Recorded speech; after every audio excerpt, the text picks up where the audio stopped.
बहुत ही ठंडी और पुरसरात सी रात थी। बस में एक गैर ज़रूरी और अननेचुरल सी खामोशी थी।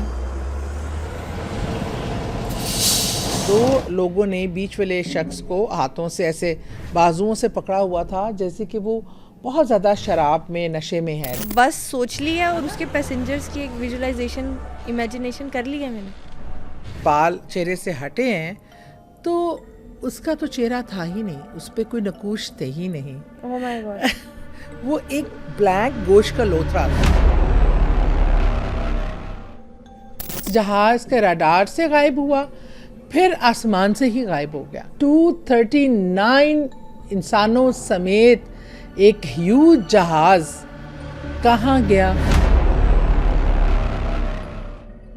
हाइलाइट्स आपने देखी। आज के पॉडकास्ट में सादिया सुहेल राना ने चाइना की उस बस की खौफनाक कहानी हमारे साथ शेयर की जो पेट्रोल नहीं बल्कि खून पर सफर करती है। मलेशिया से निकलने वाला जहाज 239 पैसेंजर्स को लेकर हवा में कहां गुम हो गया, जो 10 साल गुजरने के बाद भी अब तक न मिल सका, और जिन्नात इंसानों को खुद खाना बनाकर कैसे पहुंचाते हैं। तो ये सब जानने के लिए पॉडकास्ट को एंड तक जरूर देखिए। आपकी ना एक खास बात है कि आपकी जो किस्से कहानियां हैं, जो आपके रियल इंसिडेंट्स हैं ना, वो सुन के डर भी बहुत लगता है। रात को सोती भी नहीं हूँ मैं, लेकिन सुने बगैर रहा भी नहीं जाता। तुम्हें पता है कि ये सिलसिला चलता रहता है, लेकिन तुम लोगों से एक ऐसा प्यार और मोहब्बत एक डेवलप हो गई है, और अपने ऑडियंस से भी, कि जब आप लोग बुलाते हो तो बस फिर मैं इनकार ही नहीं कर पाती और दौड़ी चली आती हूँ। दौड़ी आप चली आई, बहुत शुक्रिया उसके लिए आपका। लेकिन एक बात ने ना मुझे वैसे रात से सोने नहीं दिया। रात को मैंने आपसे पूछा कि सादिया आपा कल आप हमें क्या सुनाएंगी। आपने कहा मैं कोई मिस्टीरियस हॉरर इंसिडेंट सुनाऊंगी। वो क्या है जो अभी तक आपने हमें नहीं सुना है? ये दुनिया ही एक अजीबोगरीब जगह है जहाँ पे अजीबोगरीब वाक़यात और हादसात होते रहते हैं, और लॉजिकल उनका कोई रीज़न नहीं होता, और आप कभी वो रीज़न ढूंढ ही नहीं पाते। तो मैं अक्सर वो सुनती भी रहती हूँ, इंटरेस्ट भी है, एरिया ऑफ इंटरेस्ट भी है। तो मैंने कुछ एक दो वाक़यात आप लोगों के लिए ऐसे चुन के लाई हूँ अपने लोगों के लिए, कि वो इंटरनेशनली, मतलब ये नहीं है कि इससे पहले कभी ना शायद सुनाया गया हो। इन वाक़यात पे फिल्में भी बनी हैं चीज़ें, लेकिन ये ऐसी मिस्ट्रीज़ हैं कि जो कभी सॉल्व ही नहीं हो सकी कि ये था क्या। ट्रू इंसिडेंट्स हैं, ट्रू इंसिडेंट हैं, और इसमें बाकायदा जो जो चीज़ें शामिल हैं उनके मतलब हक़ाइक़ और शवाहिद मौजूद हैं, और इसको कोई साइंटिस्ट, कोई इसकी लॉजिक नहीं दे सका। अब जो लोग सुपर नेचुरल चीज़ों को मानने से इनकार करते हैं, ये उनके लिए तो बड़ा ही लम्हा फ़िक्रिया है कि अगर ठीक है आप लोग कहते हैं है ही नहीं, तो फिर ये क्या था, और इसका आपके पास क्या रीज़न है, ये कैसे हुआ, ये क्यों कर पॉसिबल हुआ। तो मैं आज आपको ऐसे अपने लोगों को वाक़या सुनाने चाहती हूँ कि जो आपकी रगों में खून को मंजमंद कर दे, और आप सोचने पे मजबूर हो जाएं, जो नहीं भी मानते, कि ये हुआ तो हुआ कैसे, और ये है क्या, इसका रीज़न क्या था। और इसके और ऐसे कहीं ऐसे अभी दुनिया में अजाइब गरीब और एक बरबूडा ट्रायंगल के बारे में भी आपने बहुत सुना होगा। बहुत सी बातें हैं। इसके मतलब भी इतने डिफरेंट एक कहानियाँ मौजूद हैं।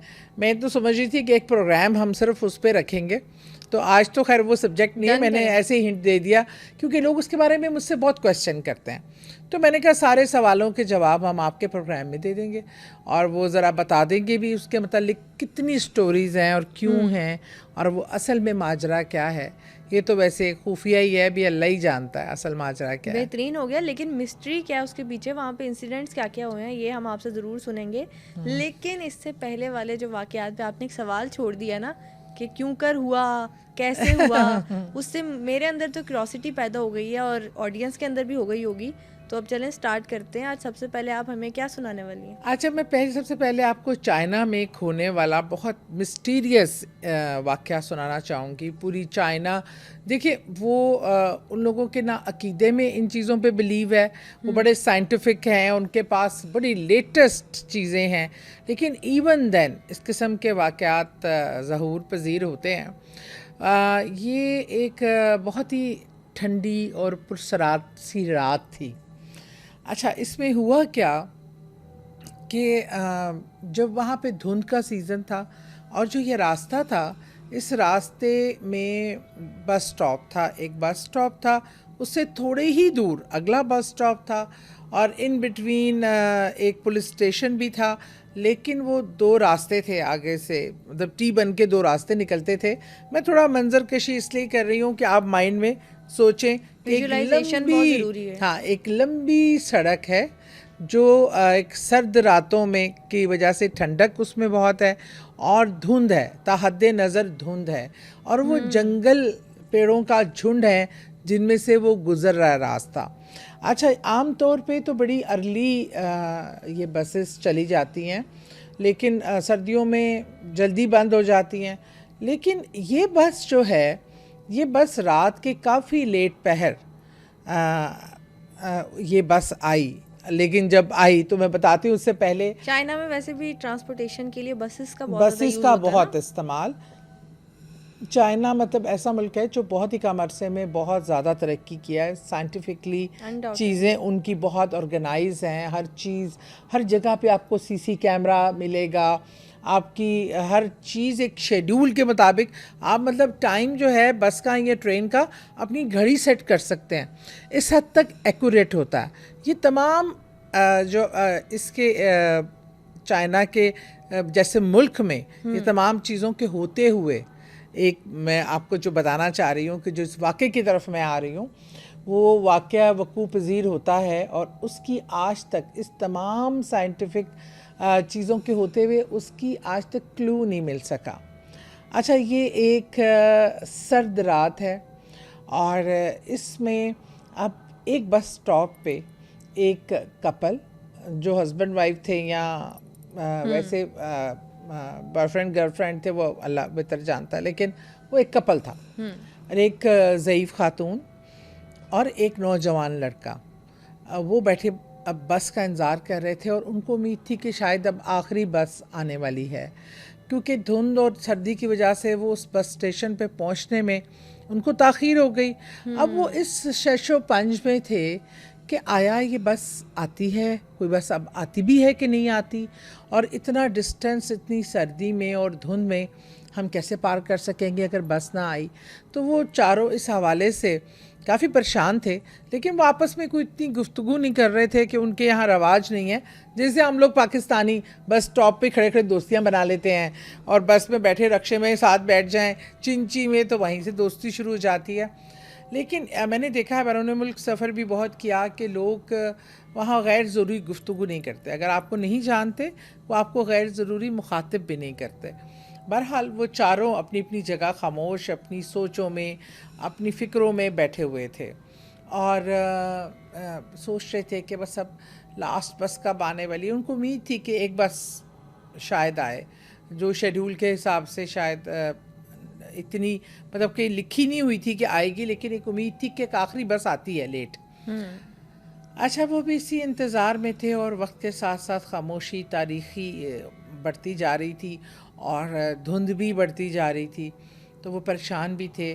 ख़ास तौर पे वो बूढ़ी खातून जो बिल्कुल तन्हा थी और एज भी थी उनकी और ठंड उनके लिए नुकसानदेह भी थी। बहरहाल इतनी दूर में दूर से उनको एक बस की हेडलाइट्स नज़र आती हैं। वो एकदम वो एक इत्मीनान का सांस लेते हैं कि शुक्र कोई आसार तो पैदा हुए किसी ट्रांसपोर्ट के। अब दूर से वो अंदाज़ा नहीं लगा पा रहे थे कि क्या ये कोई बस है, कोई और व्हीकल है। उन्होंने कहा जो भी व्हीकल होगी ना, हम इसको रोक लेंगे और हेल्प मांगेंगे कि अब इतनी लेट हम इससे ज़्यादा यहाँ कहाँ ठुठर सकते हैं इतनी ठंड में। बहरहाल जैसे जैसे वो लाइट्स करीब आती गई और वो जो एक उनको क्लियर विजन नहीं था, वो नज़दीक आई तो वो एक बस थी, बस नंबर 375 फ्रेगरेंट हिल्स के नाम का जो बस स्टॉप था, ये उस जगह पे है। आप चाहें तो चाइना कि किसी भी ऐसी वेबसाइट पे गूगल भी कर सकते हैं इसको। ये उससे अगला स्टेशन जो एक और सिटी का था वहाँ पे उतरनी थी। इस बस स्टेशन जिसका नाम ये फ्रेगरेंट हिल्स था, ये बस ने वहाँ पे आके रुकी। अब ये शुक्र करते हुए कपल पहले गया अंदर, फिर वो नौजवान लड़का और फिर वो बूढ़ी खातून। तो अंदर उस टाइम बस उनको लगा शायद कोई पैसेंजर होंगे, लेकिन बस बिल्कुल खाली थी। उसमें सिर्फ ड्राइवर था और ड्राइवर के अलावा एक होस्टेस, जो भी कंडक्टर टाइप समझ लें, होस्टेस समझ लें, कंडक्टर ही होता, और वो फीमेल थी और वो मिडिल एज खातून थी। तो वो बैठी हुई थी, उन्होंने उनको बैठाया और उन्होंने कहा कि आप इतने लेट रूट पे आते हैं। उसने कहा हाँ, कभी कभार हम लेट आ जाते हैं। बहरहाल उन सबका जो था स्टेशन, उन्हें था कि वो जो भी अगला नेक्स्ट सिटी है उसमें उन्होंने उतरना था। वो इस इलाके से इतना दूर भी नहीं था। अब जब बस में एक गैर ज़रूरी और गैर अननेचुरल सी खामोशी थी, एक सकूत तारी था, और ड्राइवर बहुत पुरसरार अंदाज में वो गाड़ी आहिस्ता आहिस्ता चला रहा था। और ये जो बूढ़ी खातून थी, ये बाहर देख रही थी, सर्द हवाएं चल रही थीं, वो अपने इर्द गिर्द की इन्वायरमेंट देख रही थी, जो कि बहुत ही एक वहशत ज़दा सी थी, क्योंकि वहाँ सिर्फ जंगलात थे और हवाओं की आवाज़ें सूं सूं करती, हवाओं की सरसराहट थी, और ऐसे लगता था कि जैसे कोई दरख्तों में चल फिर रहा है। अगर रात के टाइम वैसे ही हवा चले तो दरख्तों में से लगता है सरगोशी की आवाज़ें आ रही हैं। बिल्कुल एक अजीब समा था, सरसराहटें थीं, हवा की आवाज़ें थीं, पर इंसान सारे बहुत ही खामोश और अपनी अपनी दुनिया में मगन बैठे थे।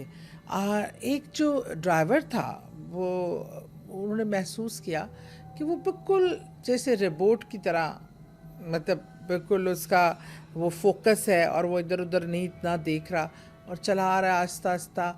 और जो कंडक्टर थी वो भी अपनी सीट पे बैठी है, और ये जो नौजवान और जो बूढ़ी खातून थे, ये कपल एक सीट पे, डबल सीट पे बैठ गए, और जो नौजवान और बूढ़ी खातून थे वो एक सीट ऐसे बनी होती है जैसे तुम और मैं आमने सामने बैठे हैं, और बीच में छोटा सा एक टेबल नुमा होता है, तो वो इस तरह आमने सामने बैठे हुए थे। तो बूढ़ी खातून बार बार देख रही थी, और नौजवान कुछ हद तक बेचैन इधर उधर देखता था कि कहाँ जा रहे हैं, धुंध को देखता था, कभी टाइम को देखता था। उसकी एक बॉडी लैंग्वेज जो यंग लोगों की होती है, ज़रा एनर्जी लेवल भी हाई होता है, और वो बेचैन से रहते हैं, हर काम जल्दी करते हैं। अब फिर इतने में वो कपल जो है, उन्होंने बस ड्राइवर से पूछा कि अब इतना रास्ता तय हो गया, आगे वो टी आ गया कि जिसमें एक रास्ता दाईं तरफ और एक रास्ता बाईं तरफ जाता था। उन्होंने कहा कि आप ना, इन्होंने बाईं तरफ जाना जो रूट था, कपल ने? हाँ नहीं जी, जो बस का रूट था, उन्होंने कहा कि आप बस, ड्राइवर ने पूछा, काफ़ी देर की खामोशी के बाद उसने सुकूत तोड़ा और उसने कहा कि अब ये दो रास्ते हैं आगे, और धुंध चूँकि बहुत ज़्यादा है, आप क्या समझते हैं कि मुझे राइट वाला रास्ता लेना चाहिए कि लेफ़्ट वाला? अच्छा, जो बूढ़ी खातून और नौजवान था, वो लेफ़्ट, जो उनका नॉर्मल रूटीन रूट था, वो उसी पे रहना चाहते थे। उन्होंने कहा लेफ़्ट ही ले लेते हैं, जबकि वो कपल चाहते थे कि हम राइट ले लें, क्योंकि उनको ख़दशा था कि उस साइड पे धुंध ज़्यादा है, तो हमें राइट ले लेना चाहिए। अभी जब ये इख्तलाफ राय बढ़ा, तो कपल ने फ़ैसला किया कि ठीक है, आप हमें यहीं उतार दें, हम यहाँ से वॉकिंग डिस्टेंस है हमारा, जो अगला बस स्टॉप है, हम वहाँ पे वॉक करते चले जाएंगे, फिर वो रूटीन रूट पे चले जाएंगे। तो अगर आप लोगों ने इसके ऑपोजिट भी जाना है तो आप चले जाएं, क्योंकि वो राइट साइड के रूट पे जाना चाहते थे। बहरहाल उनको उतार दिया गया, वो कपल राइट साइड पे कहीं निकल गया। अब इनकी बस फिर लेफ़्ट साइड पे की रूट पे चलना शुरू हो गई।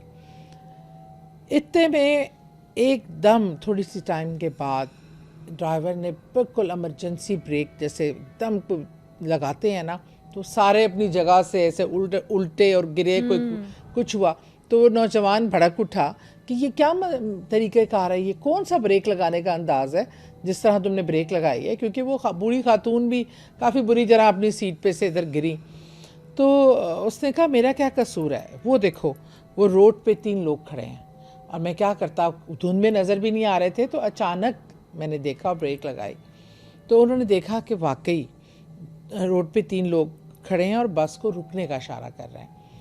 तो बहरहाल अब बस ड्राइवर कहता कि इस टाइम पे मैं उनके लिए बस कैसे ना रोकूं, वो अंधेरे में, मतलब खड़े हैं, धुंध में खड़े हैं, और बस के बीच खड़े हैं, और पता नहीं वो भी नौजवान, शायद बस का वेट कर रहे हो। बस का वेट कर रहे हैं। नौजवान को अजीब सा एक लगा कि जैसे इस ड्राइवर को पता था कि यहाँ कोई 3 लोग मिलने वाले, कोई लोग मिलने वाले हैं।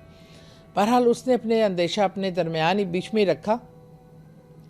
इतने में वो 3 लोग जब बस पे दाखिल हुए तो इन सब पे एक अजीब सी सनसनाहट फैल गई, क्योंकि बज़ाहिर तो वो देखने में नॉर्मल लोग थे।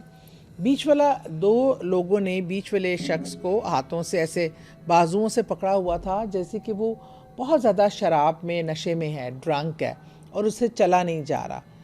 और उसके बाल काफ़ी बड़े हुए थे और चेहरे को छुपाए हुए थे।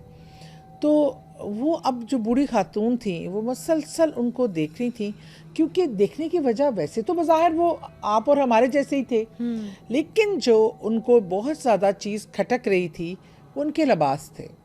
उनके लिबास हज़ारों साल पुराने कदीम अंदाज में जो शाही चोगे से पहने जाते थे वो थे। और जैसे गर्द में कई ज़माने से कोई कपड़ा चीज़ रखी हो तो उस पर गर्द और पुराने होने के निशानात जो आ जाते हैं वो उन कपड़ों पे मौजूद थे। मतलब ड्रंक होना तो समझ आता हाँ। है, लेकिन ये जो इतनी वेल प्रोग्रेस कंट्री है उसमें इस तरह का लिबास, इस तरह के लिबास जो कि अब ना वहाँ पे मौजूद ही नहीं है, वो उनका तस्वर ही ख़त्म हो गया। तो बहरहाल अब सारे मशकूक हुए, तो चहमो गोइयाँ हल्की हल्की हो रही। तो ड्राइवर ने ना ऐसे ही अज़ाए तो जैसे इस चीज़ को वो समझ गया है बग़ैर किसी के क्वेश्चन, उसने कहा नज़दीक ही यहाँ पे थिएटर है, तो मुझे तो लगता है कि ये लोग कोई थिएटर करके आए हैं, अदाकार हैं जो थिएटर करके आए हैं। तो इनको समझ उसने बज़ाहिर इनको मुतमईन करने के लिए ये बात की। या शायद प्रोटेक्ट ये इस तरीके से लगा कि अभी किसी ने ड्राइवर से पूछा नहीं, किसी ने ड्राइवर से कोई एक्सप्लेनेशन नहीं मांगी। ड्राइवर ने खुद ही मतलब कह दिया कि यहाँ थिएटर है, मे बी थिएटर में कोई ऐसा रोल हो जिसमें ऐसे ड्रेसेस पहने जाते हों, जैसे वो इनकी सोच को पढ़ रहा है वो। अच्छा, वो बूढ़ी खातून जो थी ना, वो इसके किसी भी आर्गूमेंट से मुतमईन नज़र नहीं आती थी। वो अच्छा ऐसे बैठ के उसने मुंह तो सीधा कर लिया, पर जिससे कहते हैं ना कन अखियों से वो उन तीनों को अंडर ऑब्जर्वेशन रखे हुए थे। आपकी मैं बता रही हूं, कहानी इतनी क्योंकि इतनी वो मैं जब वो सीन विजुलाइज करती हूँ ना, और पता है कि तुम्हें जब मैं कोई ऐसे खौफनाक चीज़ें पढ़ रही होती हूँ या सुन रही होती हूँ, मैं ना कनेक्ट हो जाती हूँ। मैंने आंखों के सामने बस सोच ली है और उसके पैसेंजर्स की एक विजुलाइजेशन, इमेजिनेशन कर ली है मैंने। यही एग्जैक्ट मैं उनसे कनेक्ट हो जाती हूँ। मुझे बाकायदा फील होता है कि मैं अंदर उन लोगों के साथ हूँ। तो वो जिस्म में जो सनसनी दौड़ रही होती है ना, वो मैं इस टाइम महसूस कर सकती हूँ। मेरे हाथ भी इस अच्छी खासी गर्मी में ठंडे हो गए। तो बहरहाल वो जो बूढ़ी खातून थी वो बहुत ज़्यादा ऑब्ज़र्व कर रही थी उन तीनों को कनखियों से, ऐसे जैसे देखते हैं ना, लेकिन आप ऐसे बैठा हुआ भी नज़र आ रहा होता है। अब वो तीनों को अब जो बीच में बैठा हुआ है, तो एकदम वो खिड़की हल्का सा खोलती है तो बहुत हवा का एक तेज़ झोंका आता है, जिससे जो बीच वाला पैसेंजर है उसके चेहरे के बाल ऐसे उड़ते हैं। तो बस उसके बाद देखने के बाद अचानक वो औरत कहती है कि ये मेरा तो पर्स चुरा लिया है किसी ने। शोर मचा देती है कि मेरा पर्स नहीं है, मेरा वॉलेट कहाँ गया, मेरा वॉलेट निकाल लिया। तो वो सब ड्राइवर कहता है आपका वॉलेट किसने निकाला है, हम ही तो लोग बैठे हैं। वो कहती है मुझे इस लड़के पे शक है। वो लड़का कहता है आपका दिमाग खराब है, जो उसके सामने बैठा है। वो कहता है कि मैं आपका वॉलेट क्यों निकालूंगा, मैं आपके सामने बैठा हूँ। वो कहती है नहीं, बाकायदा वो उस पर हमला कर देती है। तो वो उसको कहता है आप क्या कर रही हैं, और वो बस कंडक्टर कहता है, बस ड्राइवर कहता है कि क्या हल है इस मसले का, अभी तो आप देख लें, तलाशी ले लें। वो कहती है नहीं, इसी ने मेरा गायब किया है, कहीं फेंक दिया है कुछ। वो कहती है मैं ऐसे नहीं मानूंगी, ये पुलिस स्टेशन है, तुम हमें पुलिस स्टेशन पे उतारो, मैं इसको पुलिस स्टेशन लेके जाऊंगी और मैं इससे अपना वॉलेट जो है वो बाजियाब करवाऊंगी, देखना इसी से निकलेगा। अब वो लड़का बहुत अपसेट होता है। बहरहाल थोड़ी ही देर में पुलिस स्टेशन आ जाता है। ये तो पुलिस स्टेशन के बाहर वो कहते हैं आप हमें यहीं छोड़ दो, तुम लोग बस आगे ले जाओ और हम यहीं से आगे चले जाएंगे। बस ड्राइवर हैरान से देखता है कि तो तुम लोग चले जाओगे या हम वेट करें। मैंने कहा नहीं, आप चले जाएं। अब नौजवान देख रहे हैं कि क्या बोल रही है मेरे बिहाफ पे भी। बहरहाल जब वो नीचे उतरते हैं बस थोड़ी सी आगे निकल जाती है, तो वो उस औरत को कहता है कि ये क्या मजाक है, आपने मुझे इल्ज़ाम लगाया, बड़ा अपसेट था। तो उसको कहती है, बेवकूफ़ नौजवान, हमारा बचने का यही तरीका था। उसने कहा क्या मतलब, मैं समझा नहीं। उसने कहा कि जब हवा चली मैंने देखा तो जो दरमियान वाला आदमी था, तुम देखो मेरे रोंगटे खड़े हो रहे हैं, अच्छा, दरमियान वाला आदमी जब उसके हवा से चेहरा मतलब बाल चेहरे से हटे हैं तो उसका तो चेहरा था ही नहीं, उस पर कोई नकूश थे ही नहीं। Oh my God. वो एक ब्लैक गोश्त का लोथड़ा था, ना आंखें ना नाक, कुछ भी नहीं था। और कहते हैं उनके जब मैंने गौर किया तो उनके पाँव भी नहीं थे। ये रियल इंसिडेंट। हाँ, ये रियल इंसिडेंट है। वो खातून ने बाद में ये वाकया नरेट किया, ये 2 गवाही तो थे। अच्छा, हुआ क्या, वो पुलिस स्टेशन गए, उन्होंने बताया कि एक ऐसी बस है यहाँ से गुजरी है और उसमें ऐसे लोग बैठे हुए हैं, वो चेक करें कि वो बस कहाँ जा रही है, वो लोग कौन है, क्योंकि बस ड्राइवर और वो जो कंडक्टर है उनको लगा कि उनकी जान को खतरा है। उन्होंने जब पुलिस में रिपोर्ट कराई, पुलिस ने फ़ौरन सीसी कैमरास देखे। जब पुलिस ने सीसी कैमरास जैसे आखिरी जो जहां बस नज़र आई वो इन दोनों को उतारते हुए, उसके बाद का सीसी कैमरा जितने थे उस स्टॉप के बाद वो बस किसी सीसी कैमरा में नज़र ना आई और कोई फुटेज नहीं थी उस बस की। ये कैसे पॉसिबल हो वो सकता है? कहते हैं ये बस का तो, इस नंबर की बस का तो यहाँ कोई रूट ही नहीं था जब उन्होंने पता कराया। अब ये तो इनके सनसनी दौड़ गई। अब पुलिस ने जब कहा कि बाकी इसको इन्वेस्टिगेट किया गया बाकायदा, इस पे चाइना की पुलिस ने बहुत सर्च ऑपरेशन किया, बस का नंबर लेके उसकी फुटेज लेके, तो पता क्या चला, बहुत अरसे बाद फ्यू डेज के उसमें जब वो ढूंढते रहे कहीं पे उस बस की मौजूदगी के कोई किसी फुटेज पे कोई आसार नहीं थे। एक स्टॉप तक नजर कोई आ रही बस स्टॉप को जो रूट को कंट्रोल करती है उनके पास इस बस नंबर की कोई बस नहीं थी, रूट में शामिल ही नहीं थी। अब वो जब पता चला कि 100 किलोमीटर उस इलाके से दूर एक फ्रीजिंग का वो था, पानी का समझे एक कंपाउंड टाइप और एक तालाब टाइप, ठंड की जो सिचुएशन आपने स्टार्टिंग में बताई थी क्या? तो वो जब पता किया तो देखा कि उसके नीचे एक बस डूबी पड़ी है, कहीं डूब गई थी। और उसमें उन्होंने बहुत कोशिश की कि उसको जब निकाला तो उसमें 3 लाशें थीं। 5 लोग थे नहीं, हाँ, लेकिन 3 लाशें थीं, एक ड्राइवर की, एक उस कंडक्टर खातून की, तीसरी उसकी लाश जिसका चेहरा गायब था और पाँव भी नहीं थे, वो उसकी लाश थी। और वो लाश, क्योंकि ये ढूंढ में कुछ दिन लगे और वो बस को कई साल पुरानी बस, वो वहाँ पानी में इतने अरसे रहने से, और वो जो बॉडीज़ थी वो बिल्कुल ऐसे ख़त्म हो चुकी थी, खाई गई, डिकम्पोज हो चुकी थी। और वो ये कहीं नहीं जा सकता था कि ये कुछ दिन पहले का वाक़या है। फिर वो 2 लोग कहाँ गए? क्या वो एंटिटीज थी? हाँ जी, ऐसे ही था। और वो ही लेके आए थे। और ये 2 लोग जो, लकीली वो कपल भी उतर गया और ये 2 लोग जो उतरे, तो ये वो आखिरी था जब वो बस देखी गई।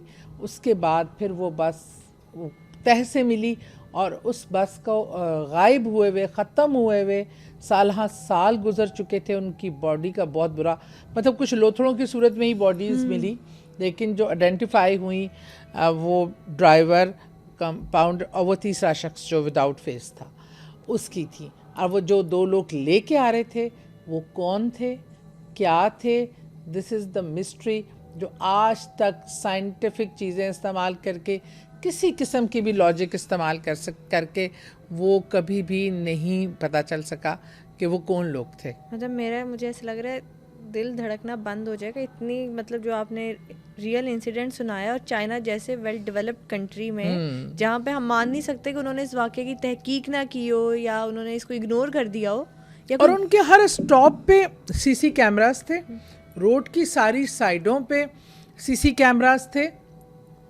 और वो ऐसी कोई हो नहीं सकता था कि सीसी कैमरा से वो चीज़ गायब हो जाए। मतलब जहाँ पे उन्होंने पुलिस स्टेशन तक उतारा है वो फुटेज है, वो दोनों को उतरते हुए वो बस की फुटेज है। यानी अगर ये बात सच है तो ये तो न्यूज़ वेबसाइट्स आर्टिकल्स में हर जगह मौजूद भी होगी, मौजूद है, यानी ऑडियंस इसको पढ़ भी सकती है बिल्कुल खुद पढ़ भी सकती जाके। है।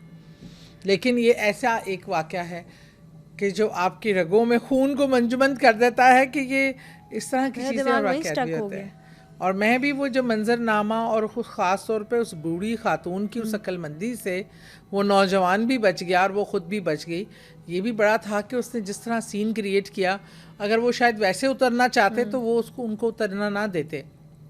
बहरहाल ये एक ऐसा वाक़या था, तो मैंने कहा कि मैं अपनी ऑडियंस के साथ ज़रूर शेयर करूं कि ऐसी मैंने पहले नहीं मिस्ट्रीज़ सुना था हैं। ये। हाँ, ये बहुत से लोगों ने नहीं सुना होगा क्योंकि ये मुख्तलिफ इंटरनेशनल मतलब कंट्रीज़ के ये इवेंट्स हैं जिन पे तहकीकात हुई हैं, बाकायदा मतलब पूरी पूरी डॉक्यूमेंट्री बनी हुई है।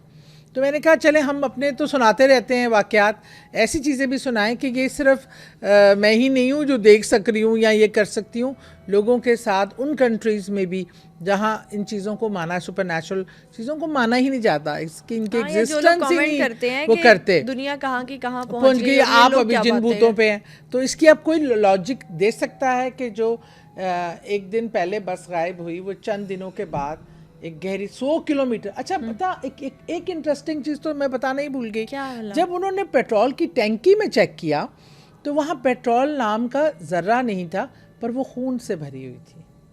ना करें। जी जनाब, ये भी ऑन रिकॉर्ड बात है कि जब टैंकी का उन्होंने कहा कितना पेट्रोल था, क्योंकि वो अपने रूट से 100 किलोमीटर आगे थी, क्या बस की टैंकी में इतना पेट्रोल मौजूद था? क्या वो इतना पेट्रोल डलवा के आई थी कि 100 किलोमीटर का रास्ता तय कर सकती? इसीलिए उन्होंने पेट्रोल की टैंकी का जब देखा कि इस टैंकी में कितना फ्यूल है, तो वहाँ फ्यूल की जगह ब्लड था। माना कि मतलब ब्लड आसपास तो हो सकता है, लेकिन टैंकी में ब्लड फुल ऑफ कहाँ से ब्लड चला गया? टैंकी वाज फुल ऑफ, वो ब्लड पे ही चल रही थी।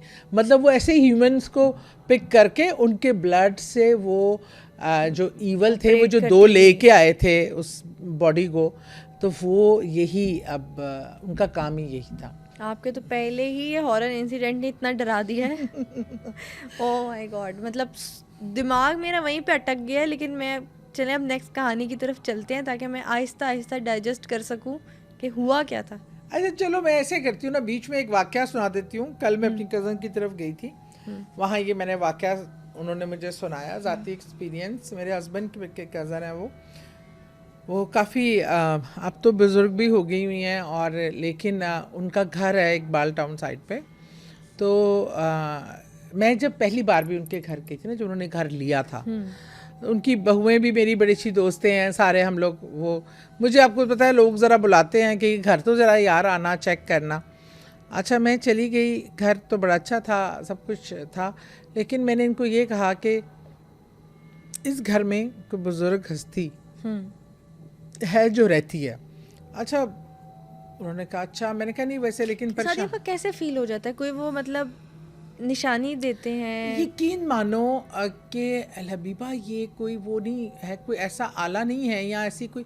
मैं जब घर में एंटर होती हूँ ना, किसी जगह पे अगर नेगेटिव एनर्जी है या पॉजिटिव एनर्जी है, वो एरिया जैसे मुझे आवाज़ देता है, मुझे वहाँ उनकी प्रेजेंस फील होना शुरू हो जाती है कि हाँ यहाँ से, इस कमरे से मुझे ये वो आ रही हैं, वाइब्स आ रही हैं कि ये पॉजिटिव, ये मुझे बुला रहा है कमरा, और वो जगह मुझे बताती है कि मैं इस तरह क्यों, मतलब वो एक चीज़ अपनी प्रेजेंस स्ट्रांग है आपका। हाँ, कह लो कि सुपर नेचुरल पावर से कुछ अल्लाह ताला की तरफ से ही होता है। बहरहाल इसमें कमाल तो नहीं है मेरा कोई भी, लेकिन मुझे फील होता है। मैं जैसे पहले दिन ही एंटर हुई तो मुझे लगा कि वो चीज़ बुजुर्ग ऊपर हैं, रहते हैं ऊपर वाले पोर्शन में, लेकिन उनकी जो प्रेजेंस है वो नीचे, उनके जो हस्बैंड रहते थे लाला जी, उनके कमरे में भी मुझे बहुत महसूस हुई, और किचन में भी क्योंकि वो एग्जैक्ट उन 2 कमरों के नीचे ये 2 जगहें थी।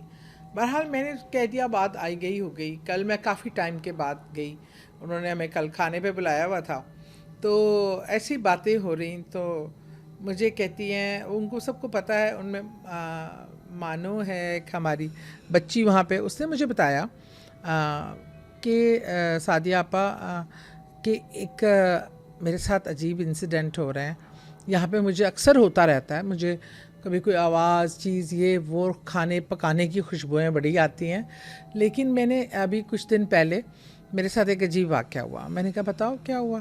कहती है आप बताइए क्या, उसकी क्या लॉजिक थी, कि क्या रीज़न था? वो कहती है कि उसने रखा हुआ था नफली रोज़ा, और घर में थोड़ा सा ना वाइट वॉश वगैरह वाला काम हो रहा था, तो उससे कहा मैं जब सहरी करके मैंने चूल्हा शूल्हा बंद किया, अकेली ने रखा था, और तो घर पे कोई था भी नहीं। मेरी जो कज़न है वो गई हुई थी दूसरी सिटी, और उसका हस्बैंड भी लड़की का इधर उधर कहीं बाहर काम करवाने गया हुआ था, तो वो घर पे अकेली थी। वो उसको जब उसने सहरी कर ली, नमाज़ वगैरह पढ़ के काम शाम में लग गई, अब उसको ख्याल ही नहीं रहा कि अफ्तारी के लिए कुछ भी नहीं बना हुआ था। उसने कहा उफ़ अल्लाह, ये तो मैं भूल ही गई कुछ बनाना भी और मंगवाना भी, मैं मंगवाऊँ अब किससे, मैं अकेली घर पे हूँ।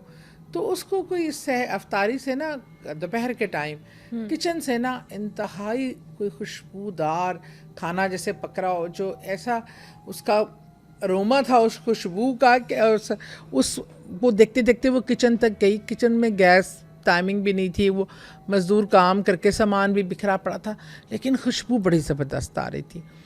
तो और ये अपने लिए खजूरें इसने निकाली, पानी रखा कि चले मैं अभी इसी से रोज़ा खोल लूँगी। तो इसको लगा, इसको हमेशा से प्रेजेंस फील भी होती थी, कभी कोई आता हुआ कभी जाता हुआ नज़र भी आते थे। तो इसने कहा अपनी तरफ से तो मजाकन ही कहा कि मैं ना आज कुछ नहीं बनाया, और इतनी जो खुशबू मज़ेदार आ रही है ना, मुझे तो इसी से अफ्तारी करनी है जो पकाया आप लोगों ने। आप भी हमारे हक हमसाए हैं, हम इकट्ठे ही रहते हैं, तो मुझे भी चाहिए इसमें आज अफ्तारी में हिस्सा। अच्छा, अक्सर जो बंदा मजाक में कह देता है हाँ, वो उसने कहा कि जैसे फील प्रेजेंस, तो पता था कि कोई है हस्ती यहाँ। इसने ये कह दिया, उसके कहने के बाद भूल गई। काम काज जैसे ही मगरिब का टाइम, अजान का टाइम होने लगा, इसने टेबल पे वो खजूरें और पानी का गिलास रखा, इतने में बेल बजी, तो इसका हस्बैंड आया। तो इसने कहा कि अच्छा आप अगर आपने आना था तो मैं आपको कुछ खाने को लाने का कह देती। कहते अच्छा तुमने मुझे बताया नहीं, पर वो अभी अंदर दाखिल ही हो रहा था कि फिर दोबारा बेल बजी। तो ये दोनों ही दरवाजे पे गए, तो कोई एक ना इतना सा, अच्छा वो कंपाउंड बना हुआ है उनका जो घर जहाँ पे है, वो कोई 8-10 घर हैं जो सब एक दूसरे को जानते हैं, और गेट्स लगे हुए हैं चारों तरफ। तो वो कंपाउंड में कोई किसी से अजनबी नहीं है। एक इतना सा 10 साल का बच्चा, जो चेहरे पे बड़ा शरारती सा मुस्कुराहट, और वो ना उसने हाथ में ना जैसे आपने डिस्पोजेबल बर्तन होते हैं ना जिनको पिन्स लग बकायदा पैक हुए हुए, उसने कहा हंस के यूं पकड़ा है ना, उसने कहा बेटा कहाँ से आए हो, किस घर से आए हो, कौन से हो, कभी तुम्हें देखा नहीं। तो वो हंस के ऐसे मुड़ा और वो गायब हो गया। अब ये शशो आंखों के सामने गायब हो गया। आंखों के सामने ही, मतलब ऐसे हंस के ऐसे मुड़ा, हवा में ही गायब हो गया। अब ये इनके हाथ में डब्बे और बच्चा गायब। अब ये कहते हैं हम समझ ना आए हम क्या करें। कहते उस टाइम मेरे दिमाग में ये बात नहीं आई थी कि मैंने क्या कहा है। कहती जब मैंने, अच्छा कहते डब्बों को ऐसे जैसे सील बंद किया होता है, कहती है मैंने वो डब्बे जैसे ही खोले हैं, एग्जैक्ट वो खुशबू आना शुरू हो गई जो मेरे किचन में मुझे उस टाइम आ रही थी। Oh my God. कहते बिल्कुल वो खुशबू थी, और ऐसी बिरयानी मैंने अपनी ज़िंदगी में नहीं खाई जिसमें गोश्त मतलब चिकन की बड़ी बड़े बोटियाँ और ऐसी खुशबूदार। कहती वही खुशबू मैं दावे से कह सकती हूँ, उसी खुशबू से मैंने अट्रैक्ट होकर कहा था, और मेरी इफ्तारी मुझे पहुँच गई थी। वो बच्चा पहले कभी देखा भी कभी नहीं। और कहती है मैंने अपने पूरे नेबर से, उनका व्हाट्सएप ग्रुप बना हुआ है, पूछा है कि किसी ने बिरयानी भेजी है, कोई मोहल्ले गार्ड को कोई बच्चा एंटर हुआ चीज़ लेके, इस चीज़ का कोई वो नहीं था अभी कि भाई कुछ आया है और बिरयानी उसको मिल गई। कहती मैंने बड़े मज़े ले के खाई, लेकिन है कि उन्होंने जो मैंने उनको कहा तो मेरा रोज़ा खुलवाने के लिए, बल्कि वहीं मेरी नंद है वो मेरे साथ कल गई हुई थी, उनकी भी फर्स्ट कज़न है। तो वो बता रही थी मुझे कि उसी कमरे में ऊपर में जहाँ वो बुज़ुर्ग होते हैं, तो कहती है कि मैं ना वहाँ पे फजर तहज्जुद माशाल्लाह गुजार हैं, फजर भी तहज्जुद में कुरान खान पढ़ती हैं, फिर फजर तक उठी रहती हैं। तो कहती है मैं ना कुरान पढ़ रही थी और तो इतने में ना कबूतर आके इस खिड़की पे बैठ गया और मैं जब बड़े गौर से देखता रहा। कहती मैं तो उसने साथ ही सर झुका के ना अल्लाह अल्लाहू अल्लाहू पढ़ना शुरू कर दिया। और कहती है मैं इसको देख रही हूँ और उसकी ऐसी आवाज़ थी जिसने मुझे मिसमराइज कर दिया। मैं कहती है जब, और कहती है यहाँ तक नहीं कि मैं ऑस्ट्रेलिया गई, वो ऑस्ट्रेलिया, उनके बेटा एक ऑस्ट्रेलिया में था। कहती जहाँ पे अजान की आवाज़ नहीं आती, जहाँ पे कुरान, मैं ऐसी उठी फजर के टाइम से पहले तहज्जुद के वक्त, तो मुझे बाकायदा, कहती पीछे वो मेरी विंडो के बाहर गार्डन ही गार्डन था, और कहती हैं कि मुझे अजान की पहले आवाज़ आई है अल्लाह अकबर की, और उसके बाद वो ही कबूतर मुझे वहाँ बैठा हुआ अल्लाहू अल्लाहू करता नज़र आया। कहती है मैं हैरान थी कि ऑस्ट्रेलिया जैसी जगह पे, जहाँ पे हम जिस इलाके में रहते थे, दूर दूर तक मसाजिद का तो कॉन्सेप्ट ही नहीं और स्पीकर का तो सवाल ही पैदा नहीं होता, तो वहाँ से बाकायदा उस जंगल से मुझे अजान की आवाज़ आए और वो कबूतर आके बैठकर फिर वैसे ही अल्लाह का विर्द करे मेरे सामने। तो यही मतलब उस घर से मुतल्लिक जो मेरा एक था, वो मतलब वहाँ पे एक हुदहुद भी बैठती है, वो भी मुझे बता रहे थे कुरान के एक लफ्ज़ का विर्द करती है, और वो कहती हैं बल्कि उसने मुझे कहा है कि वो मुझे रिकॉर्ड करके देगी, वो खुद डेली आती है, वो देंगी ना आपको। हाँ, मैं इंशाल्लाह प्रोग्राम में भी अपने ऑडियंस को दिखाऊंगी। तो ये इस तरह की चीज़ें अल्लाह के नेक बुज़ुर्ग, नेक रूहें, नेक मखलूक़ात जो होती है वो अपने होने का भी बताती है, और इस तरह भी हो सकता है। अनबिलीवेबल सी बात है कि मतलब इंसानी अक्ल सोचने पे मजबूर हो जाती है, कैसे पॉसिबल हो सकती है ये बात। तो वहम हो सकता है कि इंसान का, लेकिन एग्जैक्ट वही चीज़ और जो आंखों देखी चीज़ हो उस पर तो यकीन फिर करना पड़ता है इंसान को। वही ना, अब ये चीज़ें, अब इसी तरह जिससे मैंने आपको बताया बस की बात बताई, तो अब एक इसी तरह का वाक़या, इंटरेस्टिंगली इनके नंबर्स भी बड़े करीबी हैं। बस का नंबर 375 था। इसी तरह एक मलेशियन एयरलाइन MH370, और उसमें 239 पैसेंजर्स थे मौजूद, स्टाफ के अलावा, मैंने टोटल लोग 239 थे पैसेंजर्स, हाँ, और क्रू मिला के सारा वो जो जितना भी वहाँ का होता है वो सारे मिला के, और ये हर तरीके से टेक्निकली फिट थी, हर चेक होती है एयरलाइन उठने से पहले, उसकी फ़नी ख़राबियाँ, हर चीज़ डबल चेक। और हमारे मुल्कों में तो चलो हम कह सकते हैं हमारे बेचारे जहाज़ बहुत थक्कड़ हो गए, लेकिन उनके मुल्कों में तो आपको पता है जहाज़ों की फ़िटनेस का कितना होता है, और फिर उनको बार बार चेक करना। मलेशियन एयरलाइंस में मेरे ब्रदर इन लॉ भी रहे, मेरे जेठ, वो इंजीनियर थे, और वो मुझे बताते होते थे कि जो प्रोटोकॉल हैं जहाज़ को चेक करने के, उसमें इतनी सी भी नेग्लिजेंस वो मतलब मानते ही नहीं हैं, वो उस चीज़ को मतलब माफ़ी ही नहीं है किसी की, एक आधे इंसान की ज़िंदगी का नहीं, कितने पैसेंजर्स का। और दे आर मतलब बहुत ज़्यादा वेल ऑर्गेनाइज्ड एयरलाइन है, और बहुत ज़्यादा वो फोकस करती है अपने पैसेंजर्स की सिक्योरिटी पर, अपने क्रू की एक्सपर्टीज़ पर, अपने इंजीनियर्स की का वो कोर्सेज। और वो मेरे जेठ जब काम करते थे तो वो 24 घंटे ऑन टोज जिसे कहते हैं नहीं, वो हर वक्त एक एक चीज़, हम कभी कहते थे ना वेकेशन, वो कहते हैं ना ना ना ना, ये तो हम अपनी जॉब में एक सेकंड की नेग्लिजेंस नहीं कर सकते। एयरलाइन इतनी इस तरह कंसिडर करती है इस जॉब को, इतना सीरियस। तो वो बता रहे थे कि वहाँ पे कोई टेक्निकल ख़राबी हो जाए, कोई इंजीनियरिंग इशू आ गया, या ह्यूमन एरर की गुंजाइश नहीं है। हर तरीके से उसको ट्रायल भी होता है फ्लाई करने से पहले, सो मैनी फॉर्मेलिटीज़।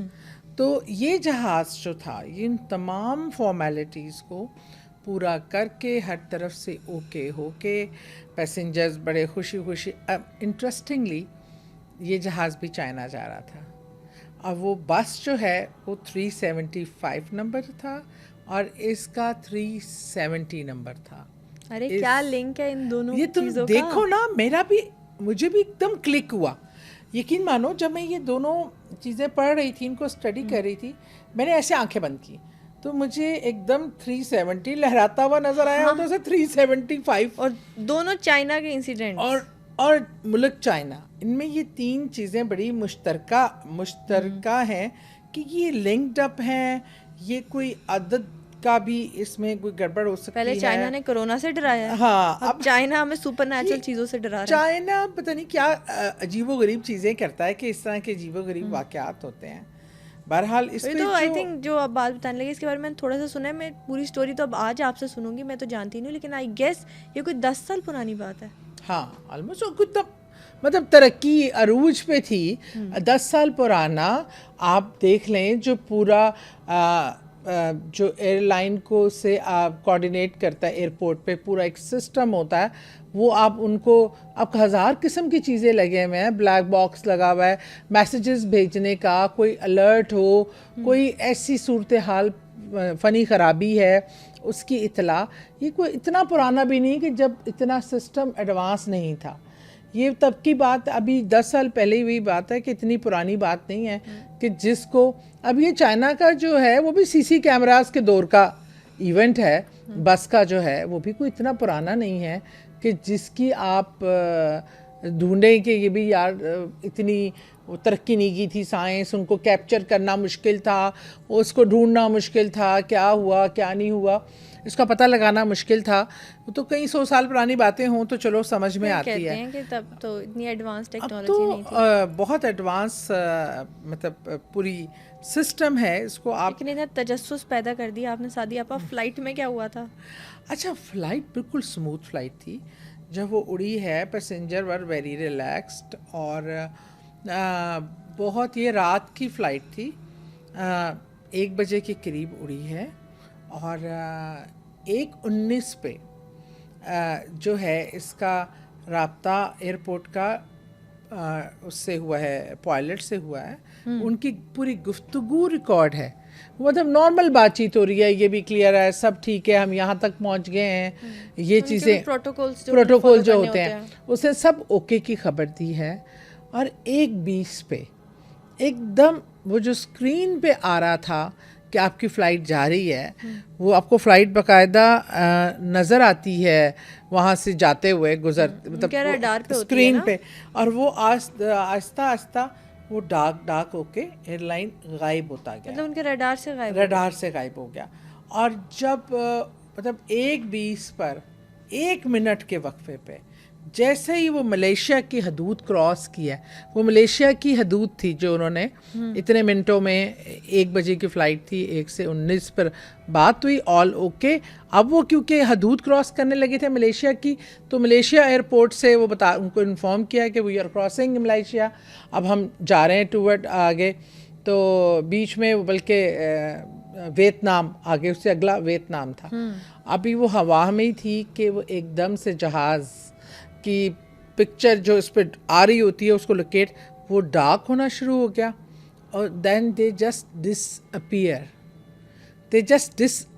ना किसी और मुल्क के रडार पे आया, ना आसमान पे कहीं मौजूदगी, आसपास चेक तो किया होगा ऑब्वियसली उन्होंने, सारी इर्द गिर्द की जितना भी उनका जो रडार एयरपोर्ट्स लगते थे या सिविल एविएशन के ऑफिसर्स थे या जो एयर की मॉनिटरिंग करते हैं, आपको पता है हर मुल्क की सरहद पे कोई भी जहाज़ बग़ैर शेड्यूल आता है या कुछ होता है, वो फ़ौरन नोटिस में आ जाता है, रडार में आ जाता है, उसकी इन्फॉर्मेशन मतलब आगे आ जाती है। लेकिन इस जहाज़ के रडार से गायब हुआ, फिर आसमान से ही गायब हो गया। मतलब किसी आसमान के किसी कोने में नहीं पाया गया, ज़मीन के किसी कोने में नहीं पाया गया, समुंदर की किसी तह में नहीं पाया गया। तो कहाँ गया वो 239 इंसानों समेत एक ह्यूज जहाज़, कहाँ गया ये किसी को आज तक। इसकी डॉक्यूमेंट्री जो बनी है वो बड़ी इंटरेस्टिंग है, उसमें बड़े बारीक नुक्ते हैं, ईच एंड एवरी डिटेल है। वो तो थोड़ा पिक्चराइजेशन भी किया ना कि कैसे पैसेंजर बैठे हुए थे, कौन कौन जा रहा था, बच्चे भी थे, औरतें भी थी, उनका भी क्या ड्रामेटिकली हाँ। और लेकिन फुटेज भी थी इनके पास, लाइव फुटेज भी थी, एयरपोर्ट की फुटेज थी, चढ़ते हुए जहाज के उड़ते हुए की फुटेज थी, और कौन कौन चढ़ रहा है उतर रहा है, वो सारा कुछ ऑन रिकॉर्ड है। मतलब वो घर वाले जिनके लोग घर के लोग गए होंगे, थिंक अबाउट देम, ना वो रो सकते हैं, ना वो मतलब मरा हुआ समझ सकते हैं, ना वो जिंदा समझ सकते हैं। उनकी क्या, और इसकी क्या लॉजिक है? या तो जहाज जमीन पे होता है, हाँ आसमान पे होता है, या समुद्र में गिर सकता है, मतलब समुद्रों में गिर जाता है, लेकिन उसका फ्यूल भी हवा में कैसे रह सकता है? वो 10 सालों से क्या हवा में, कहीं क्रैश हुआ, कहीं पे कहीं इस 10 साल में उस जहाज का कोई एक क्लू नहीं मिला कि वो किधर है। उसकी मतलब उसका वजूद ही माइनस हो गया कि जैसे कभी था ही नहीं। और किसी आसपास की सैटेलाइट से कनेक्ट भी हुआ है तो मतलब कोई तो हिंट मिला होगा ना। कुछ भी नहीं, कोई किसी मुल्क से कोई कनेक्शन नहीं, किसी को नहीं पता चला कि इस हदूद के बाद 1:20 के बाद सुबह के जहाज कहाँ चला गया। ये 20 मिनट जो जहाज एग्जिस्ट कर रहा था, उड़ रहा था 239 लोगों के साथ, जिनके पीछे फैमिलियां थी, जिनका नाम था, जिनका वजूद था, और उसके बाद वो सब बेवजूद हो गए। वो सब जहाज का वो कहीं मलबा मिल जाता, समुंदर की तह से मिल जाता उस एरिया में, और उसके पेट्रोल भी लिमिटेड होता है, अपने जितनी उनकी वो होती है उससे थोड़ा सा एक्सेसिव होता है, ज़्यादा नहीं होता। वो कोई बिल्कुल तीसरे कोने में भी नहीं निकल सकता था।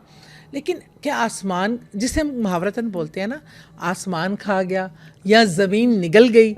ना ज़मीन ने निगला, ना आसमान ने खाया, ना समुंदर ने पिया, तो क्या कहा। अच्छा, इसके बारे में मैंने अभी ये भी सुना था पिछले दिनों इंटरनेट पर। मैं तब इसके बारे में इतनी क्यूरियस नहीं थी, ना मेरा इंटरेस्ट डेवलप हुआ था, तो मैंने नहीं वो वीडियो देखी। पिछले कुछ 4-5 महीने पहले भी वो इस पे काम कर रहे थे, उस जहाज़ को लोकेट करने के लिए। बल्कि बहुत ज़्यादा ये चीज़ें, जो चीज़ें ऐसे गुमशुदा हो जाते हैं और मिलते नहीं, इस पे काम जो लोग तहकीकी लोग होते हैं या एजेंसीज होती हैं जो काम कर रहे होते हैं, वो गिव अप नहीं करते इतनी जल्दी। वो लास्ट मोमेंट तक वो उनके रिश्तेदारों के पास भी गए कि किसी को कोई मैसेज, पर्सनल मैसेज आया हो, किसी पैसेंजर की तरफ से कोई ऐसा क्लू आया हो। वो तो कहता है ऐसे लगता था कि 1:20 के बाद वो दुनिया में उस जहाज़ का और लोगों समेत वजूद ही खत्म हो गया। जहाज कभी मतलब उड़ा ही नहीं, कभी देखा ही नहीं। उसमें जो 239 लोग थे वो कभी थे ही नहीं। तो मैं कहती हूँ ये मिस्ट्री, हमारी अकल दंग रह जाती है, साइंस दंग रह जाती है, हर चीज़। क्या है ये मिस्ट्री? कौन सी वो ताकतें हैं जो ये कर सकती हैं? कौन सी ऐसी मखलूक़ात हैं जो इस तरह चीज़ों को गायब कर सकती हैं? कौन सा ऐसा अल्लाह का सिस्टम है जो चाहे वो जिस चीज़ को डिसअपीयर करना, वो कभी था ही नहीं, ऐसे ही ख़त्म कर देता।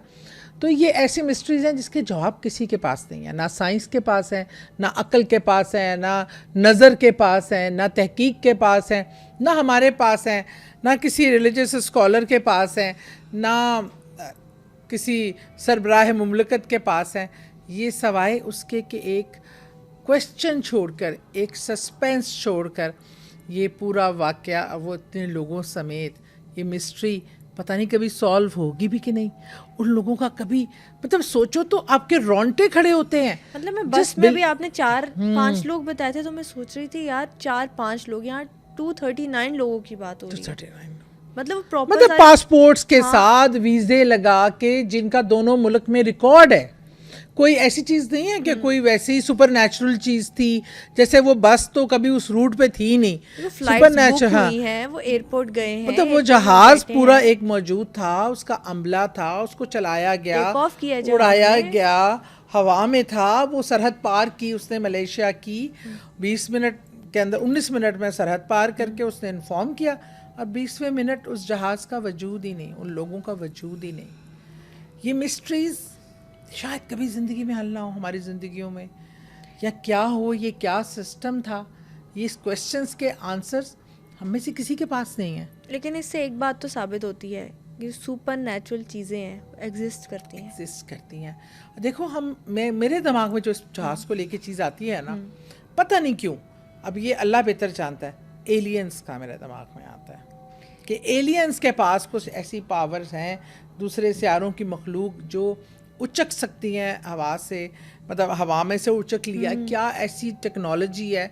लेकिन सबसे बड़ी बात कि अल्लाह ही बेहतर जानता है, अल्लाह के अलावा कोई नहीं जो इस चीज़ को कभी आश्कारा करे। लेकिन मुझे लगता है कि नियर फ्यूचर एलियंस के हवाले से आपको बड़ी खबरें मिलेंगी। एलियंस पे भी हम अपने नेक्स्ट पॉडकास्ट में जरूर बात करेंगे। बिल्कुल, दो तो हमने मौजू आज ही डिसाइड कर लिए, हमने करने हैं कि नेक्स्ट एपिसोड में हम बरमुडा ट्रायंगल बल्कि हमारे पे बात करेंगे। बल्कि हमारे ऑडियंस भी इस चीज़ की राय दे सकते हैं कि वो जो जानना चाहते हैं, तो उसके हवाले से भी हम प्रोग्राम कर सकते हैं। आप लोगों की जो विश है किसी मखलूक के बारे में, ख़ास किसी सुपर नेचुरल स्पीशी के बारे में आप बात करना चाहते हैं तो कमेंट सेक्शन में जरूर शेयर करें। तो सादिया आपा से हम वो सवाल भी कर लेंगे। और कोई इंसिडेंट अगर आप उनसे सुनना चाहते हैं, आप चाहते हो नरेट करें, तो वो भी हम उनसे सुन लेंगे। तो सादिया आपा, आज जो आपने 2 स्टोरी सुनाई है ना, रात की नींद उड़ा दी आपने मेरी। नहीं, ये इसका अक्ल और समझ खत्म हो जाती है इस लेवल और मैं आज जाके ना, बस वाली बात है, इस पे तो मैं पूरी रिसर्च भी करूंगी। और नेटफ्लिक्स की जो डॉक्यूमेंट्री आई है MH370 के नाम से आपने बताई है, वो मैं भी देखूंगी। और जो ऑडियंस में से देखना चाहता है वो भी जरूर देखें, बड़ा इंटरेस्टिंग स्टफ है, वो भी मैं जरूर। आप हिल नहीं सकते। बल्कि मेरे पास एक बाद में भी मैं देखूंगी, मैंने एक सीरियल किलर पे भी बड़ी वर्क किया था कि ये भी सम टाइम बताना ज़रूरी होता है कि किस किस्म के लोग आपके गिर्द होते हैं जो आपको पता ही नहीं चलता कि वो क्या। और उनका ये जो सीरियल किलर, ये अभी भी तशद्दुद की एक यंग बच्ची के साथ वाक़या हुआ है, जिस तरह उस पर उसके खावत ने टॉर्चर करके उसको फांसी पर, सोनिया नाम था बच्ची का शायद, यहाँ से 20 ईयर्स की बच्ची, 5 मंथ प्रेगनेंट। और इस तरह के बाकी भी इंसिडेंट।